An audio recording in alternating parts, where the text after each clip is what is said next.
There are a bunch of boys digging holes in the sand under the hot sun in the middle of the desert. Suddenly, a rattlesnake appears nearby, and a boy that can't take the work anymore decides to take off his shoes to touch the snake, meeting his end. At the same time, Stanley Yelnats IV is walking by when a pair of shoes falls on his head, knocking him to the ground. Since his father is working on a cure for stinky feet, Stanley decides to get those shoes back, but the cops are standing behind him right now. It's a famous baseball player's shoes that were stolen from a charity event, and now the cops think that Stanley did it. The police take him to see his parents and immediately notice suspicious things.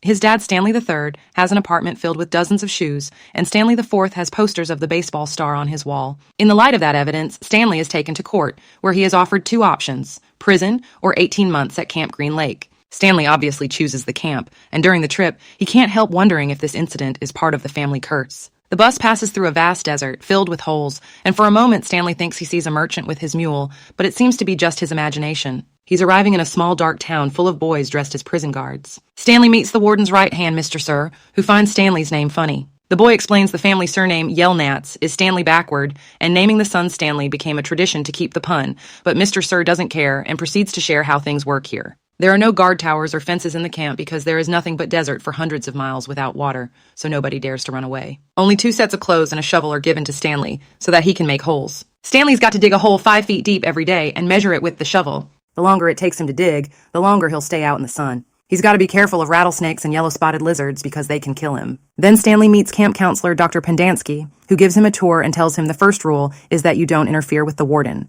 Pendansky makes the other boys take Stanley to the place where he'll sleep, which has vomit stains from the dead child. The doctor calls the guys by their real names, but they only refer to each other with a nickname that they've acquired here. Zero, who's called that because he doesn't talk, is the smallest boy. Afterward, Stanley asks where he can fill his canteen, but when he uses a boy's real name, the guy pushes him around to remind him to use the nicknames. Then Stanley's going to grab dinner, which is beans that have been manufactured in various ways. X-Ray steals some of Stanley's food, saying he deserves it more for not doing so today. The boys ask Stanley why he was sent here, and when he answers, he stole famous shoes. Zero shocks everyone by asking him if they had stars on them. As Stanley confirmed, he remembers part of the trial in which a baseball player described growing up in an orphanage, and that's why he donated his time to charity by accusing him of being a false fan. Stanley can't sleep at night. He remembers that his grandfather said the family was cursed. That's why Stanley III never succeeded in his inventions. Even Stanley I was unlucky. He made a fortune in the stock market, but was killed by an infamous criminal known as Kissing Kate. She got that nickname because she would kiss her victims after killing them, leaving bright lipstick on their faces. She hadn't kissed Stanley, but she had just taken his treasure chest and kept him in the desert.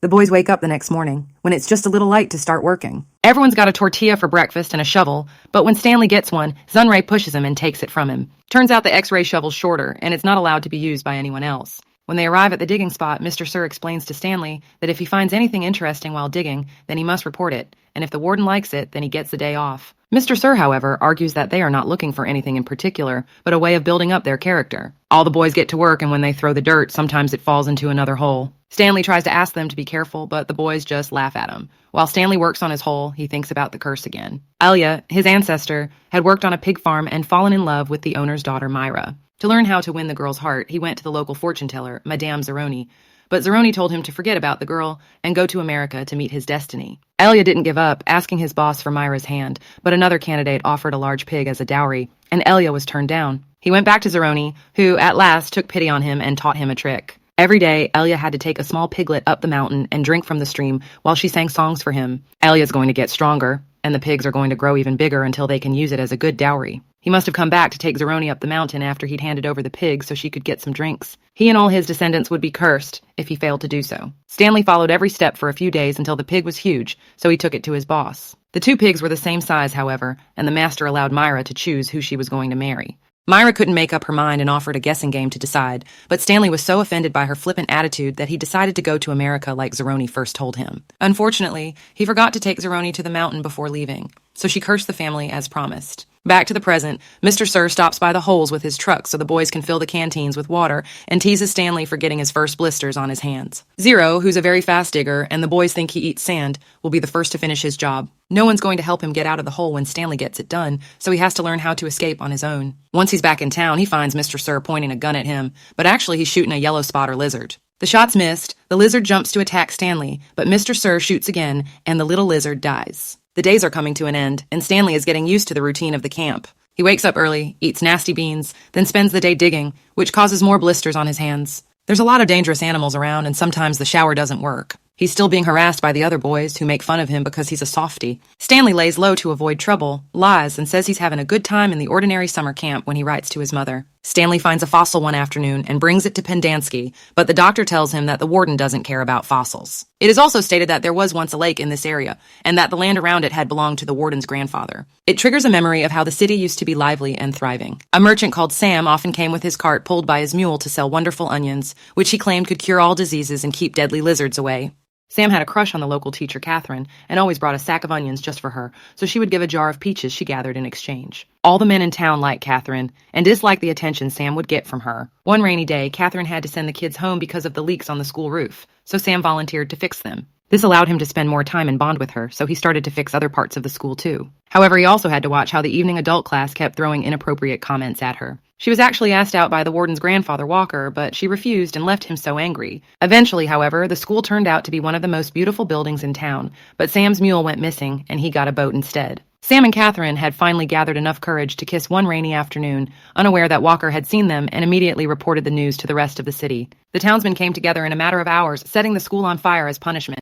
Catherine rushed to ask the sheriff for help, but he was drunk and asked her for a kiss. As Catherine pushed him away, the sheriff mocked her and called Sam slurs, reminding her that interracial relationships are illegal and Sam would be executed. Catherine rushed to warn Sam, but she couldn't do it in time. The townspeople had been shooting at him while he was on his boat. Sometime later, Catherine came back and shot the sheriff before giving him the kiss he wanted. She went out of town and became an outlaw named Kissing Kate. In the meantime, X-Ray approaches Stanley and says that next time he finds something, he should bring it to him. Later in town, Stanley accidentally falls on one of his tormentors and almost gets in a fight. The boys are quick to calm them down, but now Stanley has gained their admiration. He's known as the caveman, and he gets a better spot in the river. Sometime later, Stanley receives a letter from his mother that her father's experiment is still failing, and the landlord could soon kick them out. Zero notices Stanley's ready and admits he's never learned, so he's asking Stanley to teach him. However, Stanley refuses, saying he isn't a good teacher, and that he's too tired at the end of the day, so he needs his rest. During another digging session, Stanley is surprised to discover a little object with the initials KB. The boys are wondering if it's a shotgun shell or not, but it looks too small. X-Ray picks up the object and ignores Stanley's attempts to assert himself. When Pendanski sees it, he contacts his boss immediately, and the boys are stunned to learn that Warden is a beautiful woman. She's very pleased with this discovery, so she tells X-Ray to take the day off and instructs the others to completely excavate the area around X-Ray's hole. The boys work a lot more this afternoon than usual, but they don't find anything because it's the wrong place. The boys have to dig in the same tunnel they built for the next few days, but the only thing they can find is a small dial. Soon the warden's going to give up, and the boys are going back to digging their own holes. One of the boys stole a bag of sunflower seeds from the truck the next day while Mr. Sir was filling up his canteen. As soon as Sir leaves, the boys begin to share them, but unfortunately, Mr. Sir is quick to notice that the bag is missing, so he turns the truck around. The boys rush to hide the seeds, and they happen to fall on Stanley's feet, so he tries to cover them up with sand. He'll still see the seeds when Mr. Sir returns, so Stanley will cover up for his friend and say he's done it, shocking everyone. Then, for punishment, Mr. Sir will bring Stanley to the warden. There's a lot of posters in her office about Kissing Kate and the warden, and they're showing her special nail polish that she's made with rattlesnake venom. After quickly painting her nails, the warden slaps Mr. Sir for interrupting Stanley's digging over something stupid like seeds. Then she sends Stanley back to digging. When he returns to the digging area, the guys see him as a hero, and Zero has finished his hole. Thanks, Stanley's willing to teach Zero how to read. The next time they see Mr. Sir, he has 2 horrible scars left by the nails, and he's so angry with Stanley that he doesn't fill his canteen. When Stanley remembers what he'd seen in his office, it occurred to him that Kissing Kate's lipstick was a little tube she had found. Another flashback shows that Kate only killed the people who were involved in Sam's death and the destruction of the school. But she'd stolen a lot, and after stealing Stanley the first treasure chest, she buried it where the lake used to be. While she was resting, she was found by Walker and his wife, who were desperate for money because the town went to ruins after the lake dried on the day of Sam's death.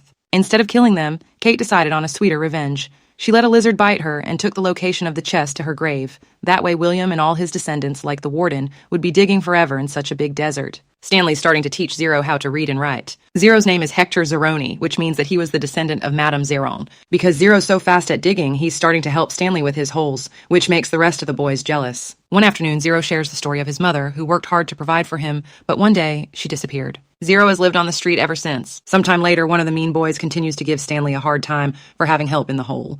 Stanley confronts him, and Pendanski encourages them to fight to solve their problem. As the boys struggle on the ground, Stanley gets easily overpowered, so Zero jumps in to help and almost kills the other guy. Pendanski shoots in the air to make them stop, and soon the warden comes by to hear what happened.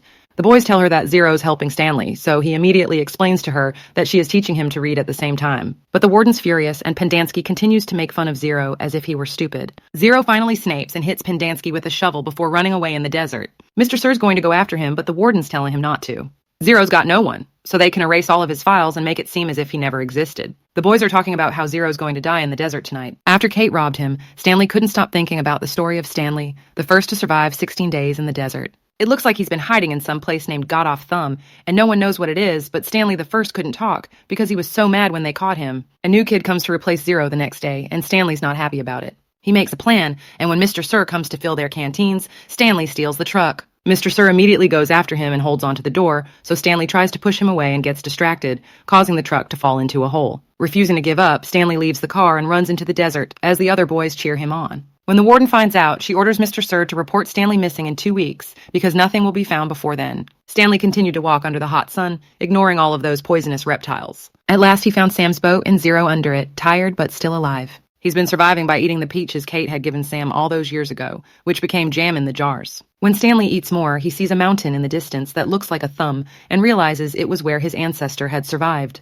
The two of them leave the ship and begin to climb a mountain, which is an enormous effort. Stanley's stumbling, almost falling, but Zero is quick to reach for his shovel and help him get up. Unfortunately, that's what's going to hurt Zero's hands, so Stanley is going to wrap them up as best he can. The boys are going on for a while, but soon Zero gets weak and falls. Stanley catches him before he rolls away, however, Zero is too exhausted and passes out. Refusing to give up, Stanley carries his friend over the top of the hill like a pig had been taken by one of his ancestors. In the end, Stanley sees some green and finds a small stream with water and Sam's delicious onions. He immediately wakes Zero up, and both boys eat and drink to recover. Stanley also sings a song that his family likes, not knowing it's the pig's song passed through generations. The soul of Mrs. Zeroni could be resting in peace right now. When the curse is lifted from the family, Stanley III has finished his invention and discovered an effective cure for the foot odor by mixing peaches and onions, so the family is celebrating. Zero made a huge confession the next morning. He was the one who stole those shoes. He'd seen the shoes as a donation to the shelter he'd been in, and he'd only taken them because he didn't realize they were famous. However, the police soon went after him, so he took them off and threw them over the bridge, accidentally landing on Stanley. The next day, Zero was caught stealing shoes at Payless. But Stanley's not mad. He sees it as destiny and is glad to see it happen. Meanwhile, Stanley's lawyer arrives at the camp to pick him up because it's been decided he's innocent. The warden banishes her, but the lawyer pledges to return with reinforcements. Back to Stanley and Zero, when they feel better, they go back to the digging site and find the hole where Stanley found the lipstick. They are excited to finally find a famous chest after all this digging. At that moment, the warden and Mr. Sir found them, but a group of lizards had come to cover the boys and the chest in order to protect them. The warden decides to wait for the lizards to kill the guys and shares a story of how her grandfather used to make her dig even on Christmas. Morning comes and the lizards still haven't moved or bitten the kids. The lawyer, accompanied by a couple of police officers, abruptly interrupted the waiting. The warden's making up a story about the boys stealing the chest from her office and running away, but Zero proves that they're innocent by pointing out the name of Stanley. Then they go back to the city, and before they announce their departure, the lawyer puts the chest in the car. But Stanley's refusing to leave without Zero, so the lawyer's asking for his file. When a police officer finds out the file's missing, he calls for permission to investigate and learns that Mr. Sir is on the run. Pendanski isn't really a doctor, so both men and warden are taken into custody. It's the first rain in decades at this point, and the boys are celebrating it. Stanley and Zero opened the chest with the family a few days later and found a lot of treasure, including shares in AT&T. Stanley's going to share the treasure with Zero, and his family agrees, so that when he gets their money, he spends it on hiring a private investigator looking for his mother, which results in an extremely emotional reunion. Sometime later, the camp is closed and the boys are sent to real counseling. The families of Stanley and Zero are neighbors in a nice neighborhood, and they're often visited by their camp friends. The Stanley invention is a great success, and the baseball star has been working on his ads to prove that it's all inextricably linked. Thanks for watching. Please subscribe if you like it.